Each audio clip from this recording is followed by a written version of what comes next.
Hello दोस्तों, मैं Anil Kumar smart IQ classes में आपका स्वागत करता हूं। आज हम लोग प्राचीन इतिहास का अध्ययन करेंगे। प्राचीन इतिहास के इस अध्याय के अंतर्गत हम लोग मौर्य साम्राज्य का अध्ययन कर रहे हैं। पिछली क्लास में भी हमने मौर्य साम्राज्य का अध्ययन किया है, जिसके अंतर्गत चंद्रगुप्त मौर्य, बिंदुसार, अशोक और अशोक के जो प्रमुख उत्तराधिकारी हैं और उनके द्वारा जो प्रमुख कार्य किए गए हैं, जहाँ से परीक्षाओं में अक्सर प्रश्न बनते हैं, उसके बारे में अध्ययन किया। तो आज हम लोग जो है मौर्य साम्राज्य के साक्ष्यों के बारे में अध्ययन करेंगे, जहाँ से मौर्य साम्राज्य के बारे में हमें जानकारियाँ प्राप्त होती हैं, उसके बारे में अध्ययन करेंगे। यहाँ पर साक्ष्य दो प्रकार के पाए गए हैं, एक पुरातात्विक साक्ष्य, दूसरा साहित्यिक साक्ष्य। साक्ष्यों की बात की जाए, साहित्यिक साक्ष्यों की बात की जाए, जिसके अंतर्गत कौटिल्य का अर्थशास्त्र, मेगास्थनीज की इंडिका, कल्हड़ की राजतरंगिणी और विशाखादत्त की मुद्रा राक्षस, ये प्रमुख साहित्यिक साक्ष्य के अंतर्गत आते हैं। और वहीं पुरातात्विक साक्ष्यों की बात की जाए तो पुरातात्विक साक्ष्यों के अंतर्गत अशोक के जो प्रमुख शिलालेख हैं, स्तंभ लेख हैं, गुहा लेख हैं, उनका अध्ययन करेंगे। तो आइए एक एक करके हम आगे बढ़ते हैं, फिर जो है इसको ख़त्म करते हैं।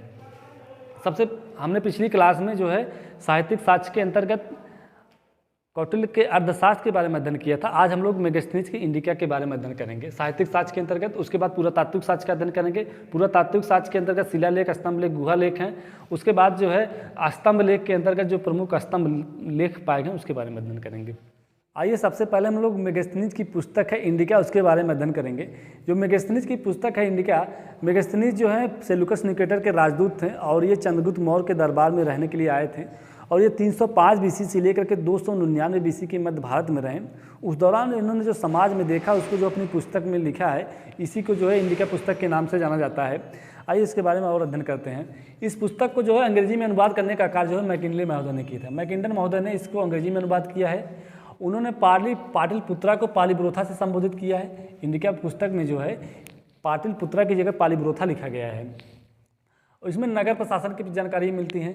यहाँ पर बताया गया है कि नगर प्रशासन जो है 6 समितियाँ जो है नगर का प्रशासन का कार्य करती थी और हर समिति में जो है 5 सदस्य होते थे। इस प्रकार 30 लोगों के द्वारा जो है नगर के प्रशासन का कार्य किया जाता था। इन 6 समितियों की बात की जाती है। इन 6 समितियाँ जो थी, उद्योग थी, विदेशी नीति थी, जनगणना का कार्य था, बाजार की व्यवस्था थी, सेल टैक्स का कार्य यानी बिक्री कर को देखने का कार्य था और व्यापार। ये प्रमुख 6 समितियाँ होती थी और इन 6 समितियों के द्वारा जो है पूरा प्रशासनिक कार्य देखा जाता था। सबसे प्रमुख ये है कि यहाँ पर मेगास्थनीज की पुस्तक जो इंडिका है, उसमें बताया गया है कि भारत में दास प्रथा नहीं थी। ये परीक्षा में अक्सर प्रश्न पूछा जाता है और इसको ध्यान दीजिएगा। इन्होंने बताया कि भारत में दास प्रथा नहीं थी, जबकि कौटिल्य की जो अर्थशास्त्र है उसमें बताया गया है कि भारत में दास प्रथा थी। तो वहाँ पर इन्होंने बताया कि दास प्रथा नहीं थी, जबकि कौटिल्य ने बताया कि दास प्रथा थी। ये अब बात ये होती है कि जो मेगास्थनीज थे ये सीरिया से मूल निवासी थे और सीरिया में जो है दासों के साथ जो व्यवहार किया जाता था वैसा व्यवहार भारत में देखने को नहीं मिला इन्हें। इसलिए जो है दास को जो है परिवार का सदस्य मान बैठे और इन्होंने बताया कि भारत में दास प्रथा नहीं थी। आइए उसके बाद हम लोग पुरातात्विक साक्ष्यों की बात करते हैं। पुरातात्विक साक्ष्यों के तौर पर हम जो प्रमुख साक्ष्य हैं, जो अशोक की जो अभिलेख प्राप्त हुए हैं, इन अभिलेखों के बाद अध्ययन करेंगे। यहाँ पर जो अभिलेख हैं, जो अभिलेख होते थे, ये जो राजा की आज्ञा होती थी या जो नियम होते थे और जो नैतिक संदेश होते थे, इसको जो संकलित करने का कार्य यानी इसको लिखे जाने का कार्य जो है हर जगह इसको जो है एक जैसे कि शिलालेख तैयार किया जाता था, स्तंभ लेख तैयार किया जाता था, गुहा लेख तैयार किए जाते थे। इनको जो है अलग अलग जगहों पर जो है लगाया जाता था, जिससे जनता उसके संदेशों को, उनके आदेशों को जो है पालन कर सके। तो देखिए अशोक के जो अभिलेख हैं ये 3 प्रकार के पाए गए हैं। एक शिलालेख हैं, स्तंभ लेख हैं और गुहा लेख हैं। तो शिलालेख का मतलब ये होता है कि जो पत्थरों के बड़े बड़े पत्थरों की शिलाओं पर लिख दिया जाता था, उसे शिलालेख के नाम से जाना जाता था। और स्तंभ लेख का मतलब ये होता है कि स्तंभ को यानी कि एक गोल आकार का जो स्तंभ होता था उसको जो पालिश करके उसको जो है अलग अलग जगहों पर लगाया गया था, जिसमें राजा के जो प्रमुख आदेश होते थे, जो नियम होते थे, उनको जो है स्तंभ लेख के तहत जो है दिखाया जाता था। समाज उससे जो है उनको जानकारियाँ प्राप्त होती थी। तीसरा है गुहा लेख। गुहा लेख का मतलब यह था गुफाओं में जो लेख लिखे जाते थे उसे गुहा लेख के नाम से जाना जाता है। आइए आगे बढ़ते हैं हम लोग। जो अशोक के जो अभिलेख हैं, जो राजाज्ञा होता था, राजा की जो आज्ञाएँ होती थी, जो नियम होते थे, जो राजा नियम बनाते थे, उन नियमों को, जो नैतिक संदेश होते थे, उन नैतिक संदेशों को जो है समाज में पहुंचाने के एक अच्छा माध्यम होता था, जिसमें शिलालेख के तौर पर जानते थे, स्तंभ लेख के तौर से जानते थे और गुहा लेख के तौर से जानते थे। तो इनके राजज्ञा के नियम जो होते थे, नैतिक नियम और नियम जो होते थे, इनको जो है समाज में पहुंचाने का एक माध्यम था अभिलेख। इन अभिलेखों में देखिए लिपियाँ जो बनाई गई थी, इन लिपियों में देखिए ब्राह्मी लिपि थी, खरोष्टी लिपि थी, ग्रीक लिपि थी और अरमाइक लिपि थी। इनमें 4 प्रकार की लिपियों का वर्णन किया जाता है अशोक के समय। इसमें परीक्षाओं की दृष्टि से बहुत ही इंपॉर्टेंट हो जाता है, क्योंकि यहाँ पर प्रश्न पूछा जाता है कि पूरे भारत में, यानी कि पाकिस्तान और अफगानिस्तान को छोड़ दिया जाए तो पूरे भारत में किस प्रकार की लिपि पाई गई है थी। तो अशोक की जो है यहाँ पर पूरे भारत में ब्राह्मी लिपि पाई गई है।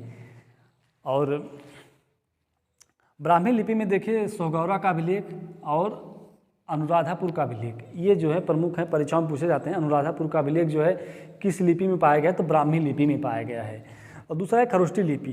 खरोष्टी लिपि जो है पश्चिमोत्तर भारत का मतलब ये है कि जो पाकिस्तान और पंजाब के जो क्षेत्र थे उसे पश्चिमोत्तर भारत के नाम से जानते हैं। इसमें जो है खरोष्टी लिपि का पाया गया है प्रमाण।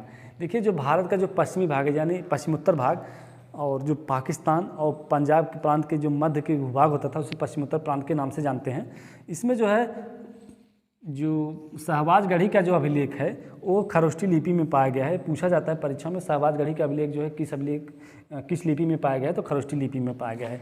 और तीसरा है ग्रीक लिपि और अरमाइक लिपि। ये ग्रीक लिपि और अरमाइक लिपि दोनों अफगानिस्तान में पाए जाते हैं।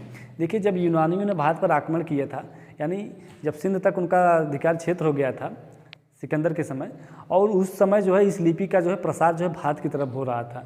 इस प्रकार जो है यहाँ पर ग्रीक लिपि और अरमाइक लिपि जो है यूनानियों की एक भाषा थी, इसलिए जहाँ पर अफगानिस्तान और अफगानिस्तान में जो है ग्रीक लिपि और अरमाइक लिपि पाई जाती हैं।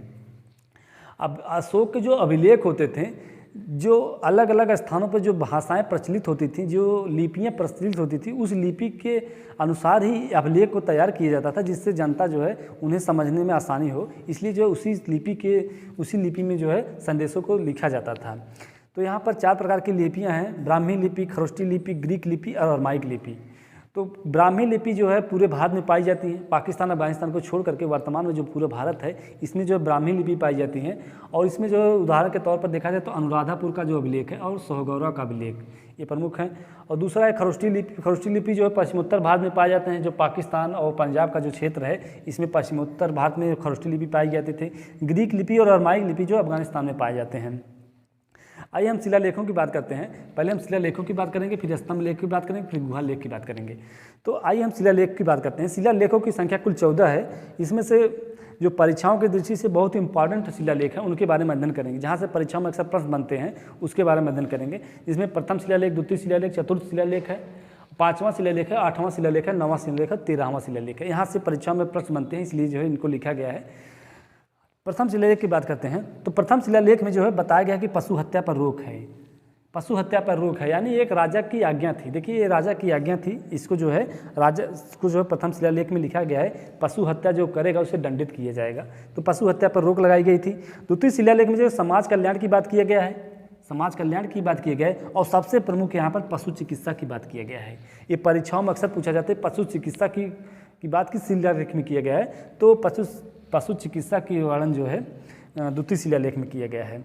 आइए चतुर्थ शिलालेख की बात करते हैं। चतुर्थ शिलालेख यानी चौथा शिलालेख, इसे भेरी घोष से धम्म घोष की, यानी भेरी घोष का मतलब ये होता है युद्ध नीति के द्वारा जो साम्राज्य का विस्तार किया जाता था, अब वो जो है धर्म के द्वारा जो साम्राज्य का विस्तार किया जाएगा। तो भेरी घोष का जो है त्याग करके, यहाँ पर भेरी घोष को त्याग करके अब जो है धम्म घोष का जो है तरफ बढ़ेंगे। अशोक जो होता था, अशोक की जो हृदय परिवर्तित हुआ, उसने जो है युद्ध की नीति को त्याग करके धर्म के साम्राज्य की तरफ बढ़ा। यहाँ में धर्म को बढ़ाने के लिए बढ़ा, इसको धम्म घोष के नाम से जाना जाता है। तो चौथे शिलालेख में पाया जाता है। तो ये बहुत ही इंपॉर्टेंट हो जाता है। तो किस लेख में पाया जाता है कि भेरी घोष से धम्म घोष की वर्णन किया गया है, तो चौथे शिलालेख में किया गया है। 5वां शिलालेख की बात करते हैं। 5वां शिलालेख में जो धर्म महामात्रों की नियुक्ति या धर्म महामात्रों की चर्चा की बात किया गया है। धर्म महामात्र मतलब ये होता है कि धर्म के जो धर्म होता था उसको प्रचार प्रसार करने का कार्य जो होता था धर्म महामात्रों के द्वारा किया जाता था, और उनकी नियुक्ति और उनकी चर्चाओं का वर्णन जो है 5वें शिलालेख में किया गया है। 8वां शिलालेख की बात करते हैं। 8वां शिलालेख में जो है राज्याभिषेक के 10वें वर्ष जो है अशोक जो है धम्म यात्रा पर गया था, इसके बारे में वर्णन किया गया है। अशोक जो है 10वें वर्ष जो है अपनी जो राज्याभिषेक के 10वें वर्ष जो है बोधगया गए थे। इनकी जो यात्राएं थीं जिसमें से 10वें वर्ष बोधगया गए थे, 14वें वर्ष निगलीवा गए थे, 20वें वर्ष लुम्बिनी गए थे। इनकी धर्म यात्राओं के बारे में बताया गया है। और ये राज्याभिषेक के 10वें वर्ष जो है बोधगया गए थे। ये 10वें वर्ष जो है बोधगया में गए थे, इसके बारे में बताया गया है। 9वां शिलालेख, 9वां शिलालेख के बारे में देखिए, इसमें दास और सेवक के साथ उचित व्यवहार करने की बात किया गया है। दास और सेवक के साथ उचित व्यवहार किया जाए, इसको बताया गया है। और इसलिए जो है ये जो मेगास्थनीज की पुस्तक है इंडिका, उसमें बताया गया कि भारत में दास प्रथा थी ही नहीं। तो उन्हें समझने का, उन्हें एक जो इनका नज़रिया था दास को देखने का यहाँ पर उनके समाज में, उसके विपरीत जो है भारत में देखने को मिलता है। दासों के साथ उचित व्यवहार किया जाता था, इसलिए जो है मेगास्थनीज जो है दासों को नहीं समझ पाए। वो समझे कि इनके परिवार के एक सदस्य होते थे। फिर आगे बढ़ते हैं। मांगलिक कार्यों, मंगल कार्यों की निंदा किया गया है। अशोक के अभिलेख में मंगल कार्यों की निंदा की है, जिसमें विवाह हो गया, कर्मकांड हो गए, इनकी निंदा किया गया है। तो 9वां अभिलेख जो है दास और सेवक के साथ उचित व्यवहार और मंगल कार्यों की निंदा किया गया है। 13वां शिलालेख जो प्रमुख है, सबसे प्रमुख है 13वां शिलालेख। यहाँ से परीक्षा में अक्सर प्रश्न बनते हैं, यहाँ से ध्यान दीजिएगा। ये 9वें वर्ष कलिंग युद्ध का वर्णन किया गया है। पूछा जाता है कि कलिंग का युद्ध का वर्णन किस अभिलेख में हुआ है, तो कलिंग के युद्ध का वर्णन जो है 13वें शिलालेख में हुआ है। और विदेशी शासकों की चर्चा किया गया है। जो प्रमुख विदेशी शासक थे, जो जिनके साथ अशोक के साथ अच्छे संबंध थे, उनके अभिलेख, उनको जो है चर्चा किया गया है। जिसमें सीरिया के शासक हैं, मिस्र के शासक हैं, मेसिडोनिया के शासक हैं, एपीरस के शासक हैं। देखिए, जो सीरिया के शासक हैं इसको अंतियोक हैं, इसको जो है अंतियोकस द्वितीय के नाम से जाना जाता है। तुर्मय है जिसको टालमी द्वितीय फिलाडेल्फस के नाम से जाना जाता है, या टालमी फिलाडेल्फस के नाम से जाना जाता है। मेसिडोनिया है, मेसिडोनिया का शासक अतकिन को जो है एंटीगोनस गोनाटस के नाम से जाना जाता है। एपीरस का शासक था अलेक्सुंदर, इसको जो है अलेक्जेंडर के नाम से जाना जाता था। तो भारत में जो है अलेक्सुंदर लिखा जाता है, और वहाँ पर जो उसका शुद्ध नाम था अलेक्जेंडर था। अंतकिन जो है इसका जो है भारत में जो नाम लिखा गया है, जबकि इसका वो नाम था एंटीगोनस गोनाटासा। मिस्र का जो शासक था, इसे जो तुर्मय के नाम से जाना जाता था। भारत में इसे तुर्मय मिलता है, जबकि इसका नाम था टालमी द्वितीय फिलाडेल्फस के नाम से जाना जाता है। और सीरिया का शासक है अंतियोक, इसको जो है अंतियोकस द्वितीय के नाम से जाना जाता है। तो प्रमुख 4 शासक थे। इन 4 शासकों का जो है वर्णन जो है 13वें शिलालेख में पाया गया है। तो पूछा जाता है कि किस शिलालेख में जो है विदेशी शासकों का वर्णन किया गया है, तो द्वितीय शिलालेख में भी विदेशी शासकों का वर्णन किया गया, लेकिन वहाँ पर उनके नामों का वर्णन नहीं किया गया है। लेकिन 13वें शिलालेख में जो है उनके शासकों का जो है नाम और उनके किस देश से बिलोंग करते हैं उसके वर्णन किया गया। जैसे सीरिया का शासक अंतियोक हो गया, मिस्र का शासक तुर्मय है, मेसिडोनिया का शासक अंतकिन है, और एपीरस का शासक अलेक्सुंदर है। तो इनके बारे में अध्ययन करने को मिलता है हमें। और इसी अभिलेख में देखिए 13वें शिलालेख में चोल, पांड्य और श्रीलंका के धर्म यात्रा की सूचना मिलता है। यानी चोल पांड्य जो मौर्य साम्राज्य की जो सीमा रेखा थी, चोल पांड्य और तक थी, और विदेशी यानी श्रीलंका, ये जो है देखिए चोल पांड्य जो है भारत के जो दक्षिणी राज्य थे, दक्षिण भारत में जो राज्य थे उसमें चोल थे, पांड्य, चोल चेर पांड्य होते थे। इसमें चोल पांड्य और श्रीलंका में धर्म विजय की सूचना मिलती हैं।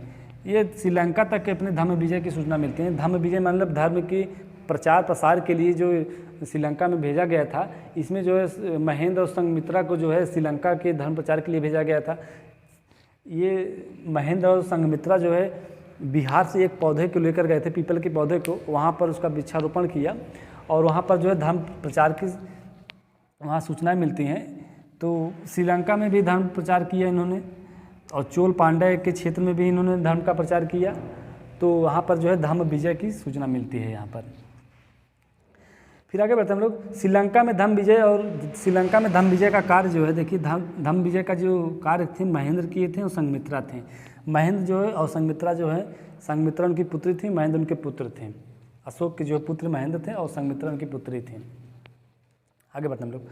शिलालेख की खोज, इन पूरे शिलालेखों की खोज 14 शिलालेखों की खोज जो है देखिए, इन 14 शिलालेखों की खोज 1750 में पादित्री फेंथलर ने किया था। पादित्री फेंथलर ने इन 14 शिलालेखों की खोज किए थे, और इन शिलालेखों को सर्वप्रथम पढ़ा गया था जेम्स प्रिंसेप द्वारा। 1837 में जेम्स प्रिंसेप ने इसको पढ़ा था।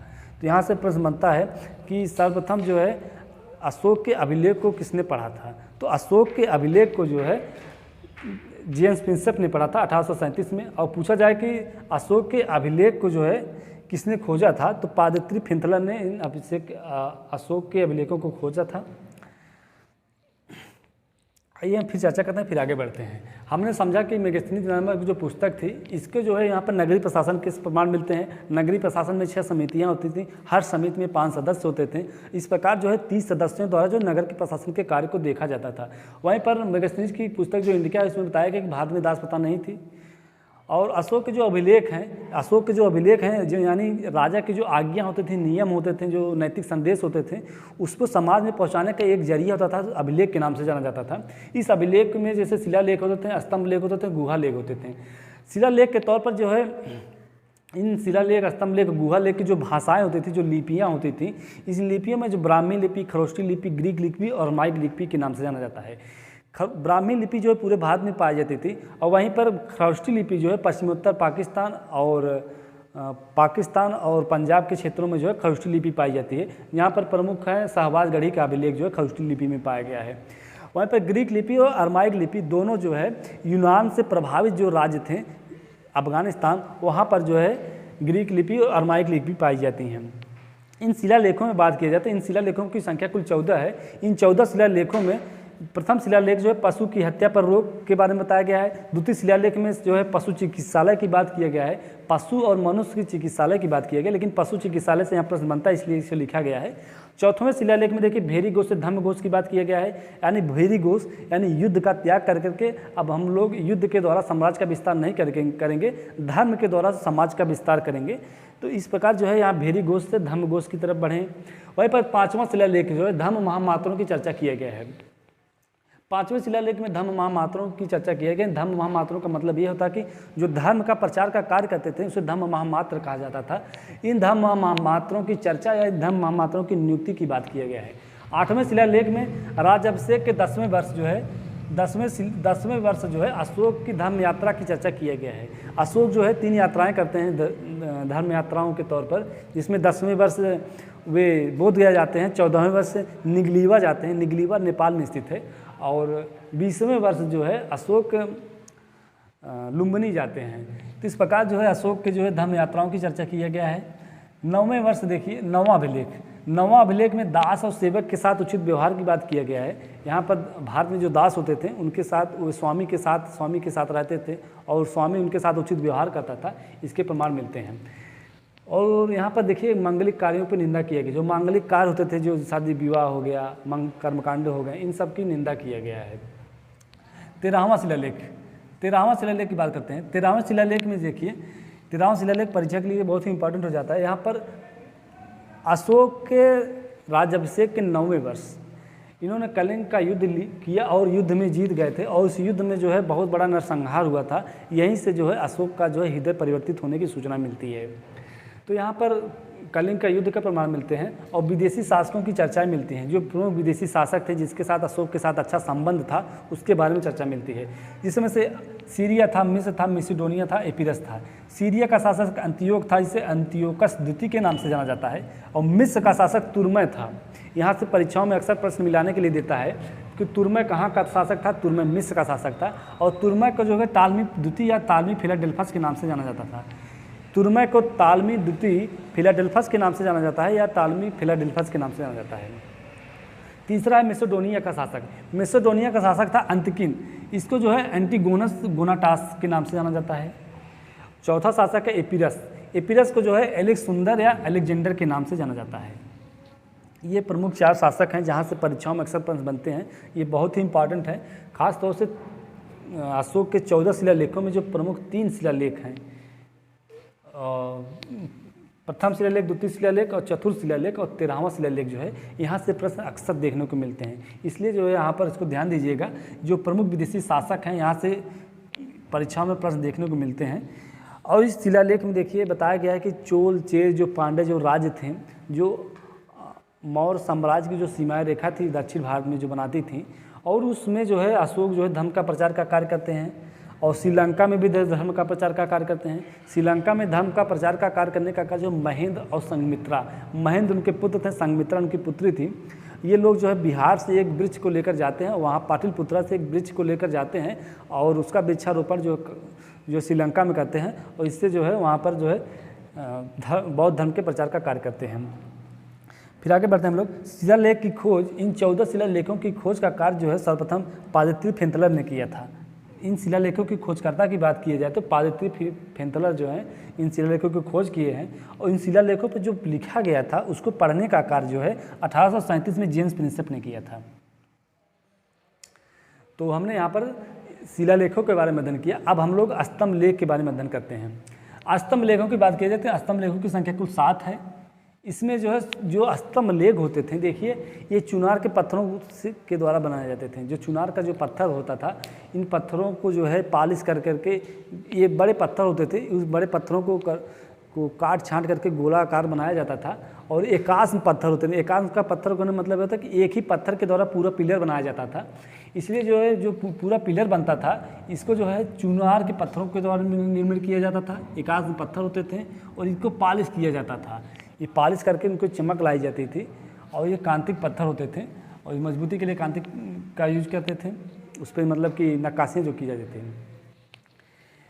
तो स्तंभ लेख जो है 7, इनकी संख्या 7 है। इनके पूछा जाए कि इनके पत्थर कहाँ से उपयोग किए जाते थे, ये चुनार के पत्थरों के द्वारा ही स्तंभ लेख का निर्माण किया जाता था। ये एकास्म पत्थर होते थे, यानी एक ही पत्थर के द्वारा पूरा पिलर बनाया जाता था। इसको स्तंभ लेख के नाम से जाना जाता था। इसको पॉलिश किया जाता था, इसमें चमक रहती थी। फिर आगे बढ़ते हैं हम लोग। इस स्तंभ लेख को जो है 2 भागों में पढ़ा जाता है, एक बृहद स्तंभ लेख, एक लघु स्तंभ लेख। तो यहाँ पर परीक्षा में जो इम्पोर्टेंट है उसके बारे में देखते हैं। आइए हम लोग बृहद स्तंभ लेख के बारे में अध्ययन करते हैं। बृहद स्तंभ लेख में सबसे पहले हम दिल्ली के टोपरा के स्तंभ लेख की अध्ययन करेंगे। दिल्ली का टोपरा का स्तंभ लेख है, ये सबसे बड़ा स्तंभ लेख माना जाता है। ये जो 7 स्तंभ लेख हैं इसकी जानकारी जो है इसमें पाई गई है, इसलिए जो है इसे सबसे बड़ा स्तंभ लेख के नाम से जाना जाता है। और अशोक के 7 अभिलेख की जानकारी यहाँ मिलती है। जो अशोक के 7 अभिलेख हैं इसको जो है इसमें जानकारियाँ मिलती हैं, इसलिए जो है इसको सबसे बड़ा स्तंभ लेख माना जाता है। और इस अभिलेख को जो है फिरोज शाह तुगलक ने सहारनपुर से दिल्ली लाया था। ये बहुत इंपॉर्टेंट हो जाता है। पूछा जाता है कि सहारनपुर से दिल्ली लाने का कार्य किसने किया था, तो फिरोज शाह तुगलक ने किया था। जब फिरोज शाह तुगलक दिल्ली का शासक था, सुल्तान था, उस समय जो है इसको जो है सहारनपुर से दिल्ली लाया था। और दूसरा दिल्ली मेरठ का स्तंभ लेख। दिल्ली मेरठ के स्तंभ लेख को भी मेरठ से दिल्ली लाने का कार्य फिरोज शाह तुगलक करता है। तो यहाँ पर भी प्रश्न बनते हैं और यहाँ से एक प्रश्न और बनता है, इसे बीसल देव का भी अभिलेख के नाम से जाना जाता है। पूछा जाता है परीक्षाओं में किस अभिलेख को बीसल देव के अभिलेख के नाम से जाना जाता है, तो दिल्ली मेरठ के अभिलेख को जो है बीसल देव के अभिलेख के नाम से जाना जाता है। ये भी इस समय दिल्ली में स्थित है। इसको दिल्ली में लाने का कार्य फिरोज शाह तुगलक करता है। तो फिरोज शाह तुगलक 2 स्तंभ लेखों को जो है दिल्ली में लाता है, एक दिल्ली टोपरा का अभिलेख और दूसरा दिल्ली मेरठ का अभिलेख जो है वो दिल्ली में लाता है। और दिल्ली मेरठ के अभिलेख को जो बीसल देव के अभिलेख के नाम से जाना जाता है। आगे बढ़ते हैं हम लोग। देखिए लौरिया नंदनगढ़ का अभिलेख, ये भी स्तंभ लेख है। लौरिया नंदनगढ़ का स्तंभ लेख है ये। इसको जो है शीर्ष पर इसके जो स्तंभ होता था, जो स्तंभ बनाए जाते थे, इन स्तंभों के शीर्ष पर कहीं पर बैल छाप बनाए जाते थे, कहीं पर मोर बनाए गए थे, कभी के सिंह बनाए जाते थे। तो लौरिया नंदनगढ़ का जो अभिलेख है उसके शीर्ष पर जो है मोर बनाया गया है। यहाँ से प्रश्न देखने को मिलेगा आपको कि किस स्तंभ लेख पर जो है मोर के चित्र यानी मोर का मूर्ति बनी हुई है। तो लौरिया नंदनगढ़ के अभिलेख पर मोर के मूर्ति बनाई गई है। सबसे इम्पॉर्टेंट है प्रयाग स्तंभ लेख। यहाँ से प्रश्न आपको अक्सर देखने को मिलेंगे। प्रयाग स्तंभ लेख या इसे जो है प्रयाग प्रशस्ति अभिलेख के नाम से भी जाना जाता है। तो इस अभिलेख को जो है रानी के अभिलेख के नाम से जाना जाता है। तो जो प्रयाग स्तंभ लेख है इसे रानी के अभिलेख के नाम से जाना जाता है, क्योंकि अशोक की जो रानी थी कारुवाकी और उनके पुत्र थे तीवर, इन दोनों का वर्णन जो है इस अभिलेख में पाया गया है। तो अशोक की महारानी कारुवाकी के कारण जो है इस अभिलेख को जो है रानी के अभिलेख के नाम से जाना जाता है। अकबर ने इस अभिलेख को जो है कौशाम्बी से इलाहाबाद लाए थे। इस अभिलेख को जो कौशाम्बी का अभिलेख के नाम से जानते हैं। ये कौशाम्बी में पाया गया था और कौशाम्बी से इस समय जो है इलाहाबाद के जो अकबर का जो किला है इलाहाबाद में स्थित है, उसमें एक इस स्तंभ लेख को रखा गया है। तो इसे कौशाम्बी का अभिलेख के नाम से जाना जाता है, और अकबर ने इसे कौशाम्बी से इलाहाबाद लाया था।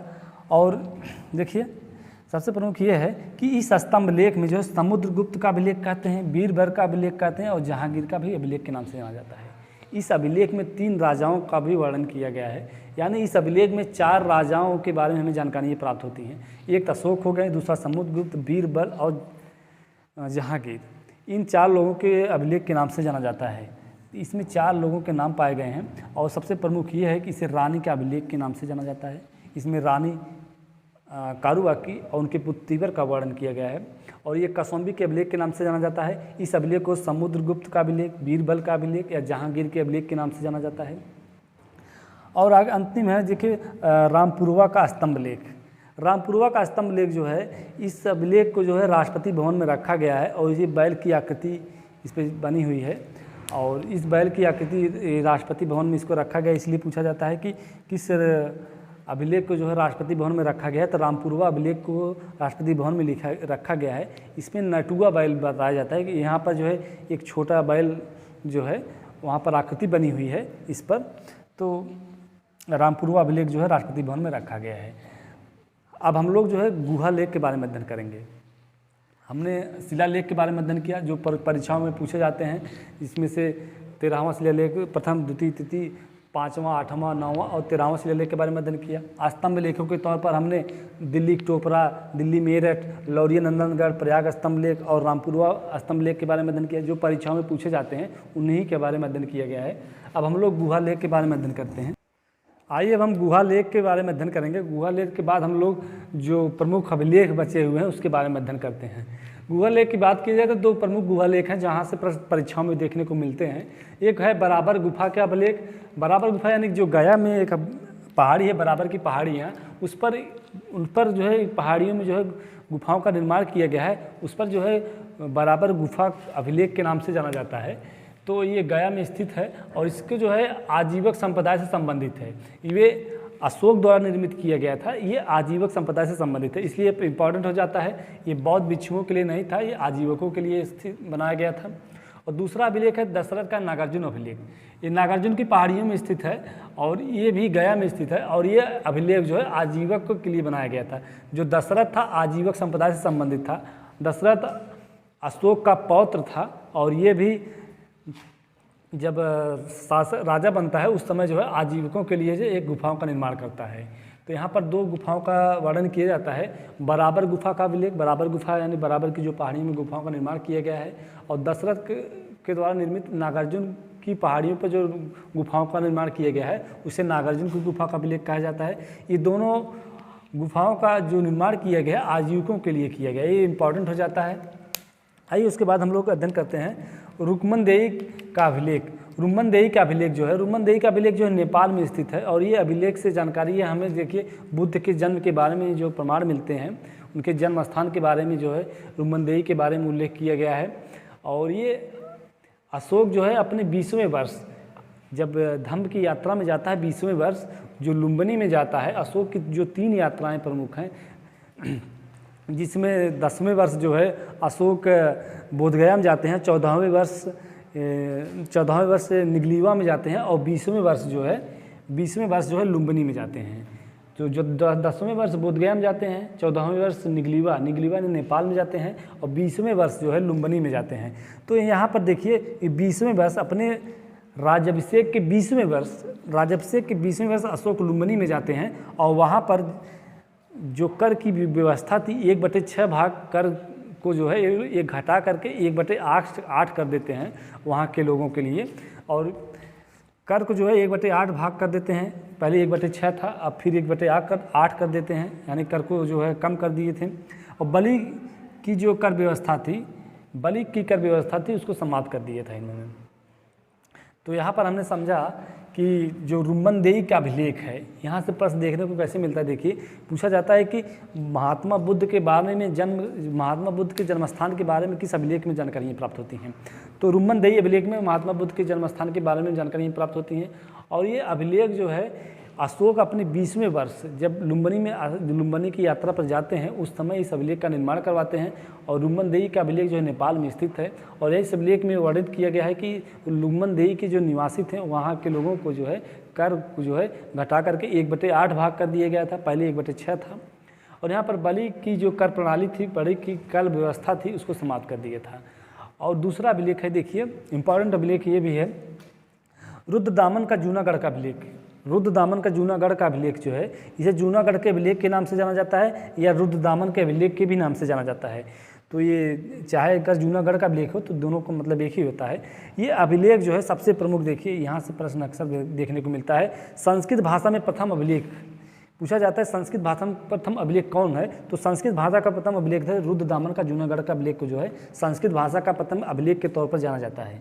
ये बहुत ही इंपॉर्टेंट है, यहाँ से परीक्षाओं में अक्सर प्रश्न देखने को मिलेगा आपको। यहाँ से पूछा जाता है कि संस्कृत भाषा का प्रथम अभिलेख कौन सा है? तो संस्कृत भाषा का प्रथम अभिलेख जो है रुद्रदामन का जूनागढ़ का अभिलेख को जो है संस्कृत भाषा का प्रथम अभिलेख के तौर पर जाना जाता है। वहीं पर पूछा जाता है कि चंद्रगुप्त मौर्य और अशोक द्वारा सुदर्शन झील का यहाँ पर इस अभिलेख में ये प्रमाण मिलते हैं कि अशोक और चंद्रगुप्त मौर्य ने सुदर्शन झील के पुनर्निर्माण में कार्य किया था। तो सुदर्शन झील के बारे में आइए हम अध्ययन करते हैं। देखिए सुदर्शन झील के बारे में यहाँ प्रश्न देखने को परीक्षाओं में मिलते हैं, तो यहाँ पर अक्सर कन्फ्यूजन होता रहता है हमें। तो देखिए यहाँ पर जो है शासक हैं, राज्यपाल हैं और कार्य हैं। सुदर्शन झील के जो प्रमुख कार्य किए गए थे उस समय शासक कौन था, और उस समय सुदर्शन झील का निर्माण के समय उस समय राज्यपाल कौन था, और उसके जो प्रमुख कार्य किए गए थे सुदर्शन झील में कौन सा कार्य किया गया था, इसके कार्यों का वर्णन किए गए हैं। सबसे प्रमुख देखिए चंद्रगुप्त मौर्य।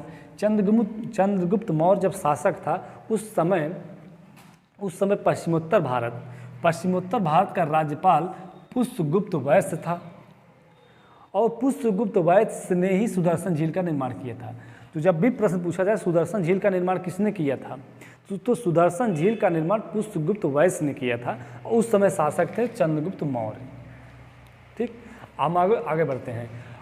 अशोक के बारे में देखिए। अशोक जब थे उस समय पश्चिमोत्तर भारत के राज्यपाल थे तुषास्क जब शासक था वहाँ पर। देखिए यहाँ पर जब अशोक जब शासन करते हैं तो उस समय सुदर्शन झील का पुनर्निर्माण किया गया था, यानी पुनरुद्धार किया गया था, उसको जो है पुनरुद्धार किया गया था।